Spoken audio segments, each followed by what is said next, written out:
Cheese Escudero, o ano na? Kumusta na, Cheese? Ano? Nabusalan ba ang bibig natin? Ano ba yan? 1 bilyon? Or pinangakuan kang hindi ka sisipain as Senate President? Ano ito? Ano yan? Alam naman namin, ilang senators na ang nagpaliwanag. Ilang senators na ang nagpaliwanag na dapat i-prioritize ang impeachment hearing kesa sa bills na ipapasa. Kapag nagkaroon ng impeachment case, pinaprioritize ang impeachment case. Ano na naman itong sinasabi mo? Chisis Escudero. Ano ba pinangako sa'yo? Na hindi ka sisipain as Senate President?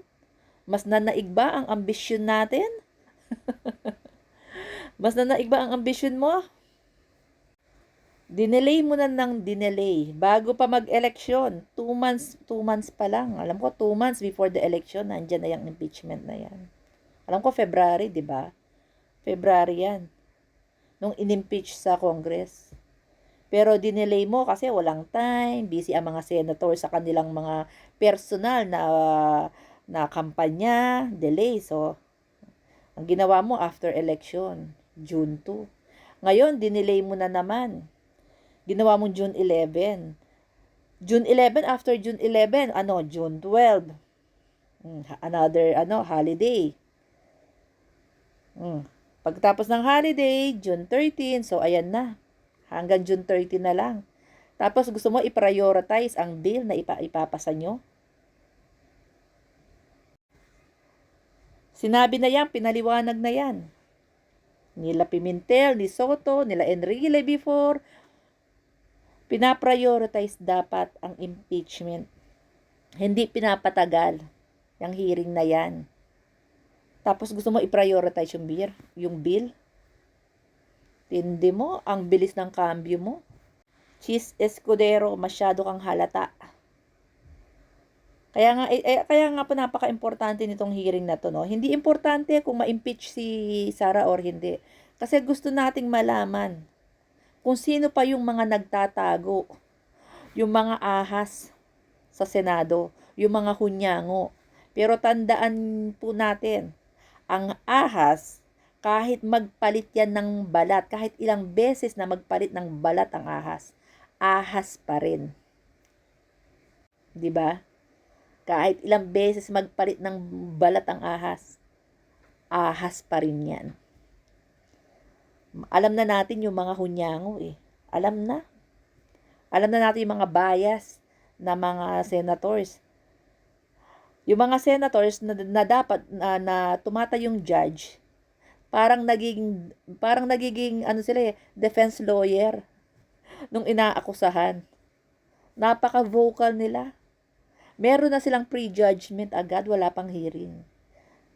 So kami, at yung mga millennials, mga Gen Z, gusto naming mapanood nila in public, live, yung hearing.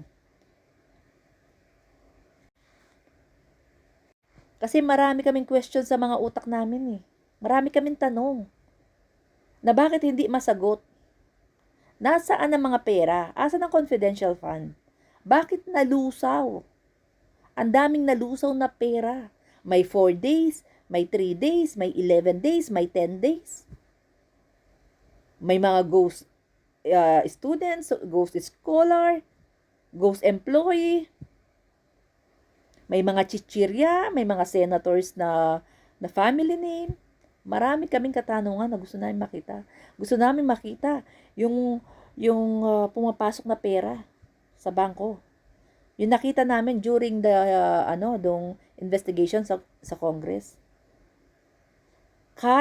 Every week, ilang daang milyon ang pumapasok na pera. Saan nanggagaling? Tapos gusto nyong patayin? Gusto nyong patayin yung impeachment? Gusto namin ng hearing ng impeachment. Wala na kaming pakialam kaya ma-acquit siya or hindi. Ang gusto namin, during the hearing, ipe-present lahat ng mga evidence. At gusto naming malaman kung ano magiging reaction ng mga senators.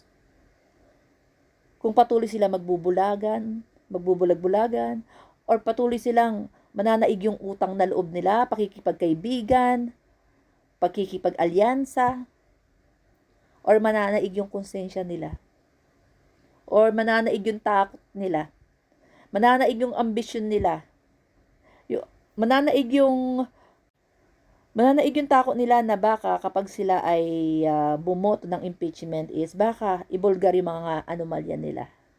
Diba? Grabe, dismayado kami kay Chis Escudero. Delay tactics ang ginagawa niya hanggang sa mamatay yung impeachment.